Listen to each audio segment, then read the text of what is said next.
वडाळी येथे ग्रामपंचायतच्या वतीने धूर फवारणी।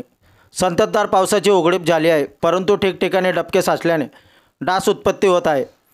यामुळे रोगराई पसरते। रोगराईस आळा घालण्यासाठी वडाळी ग्रामपंचायतच्या वतीने गावात धूर फवारणी करण्यात आली।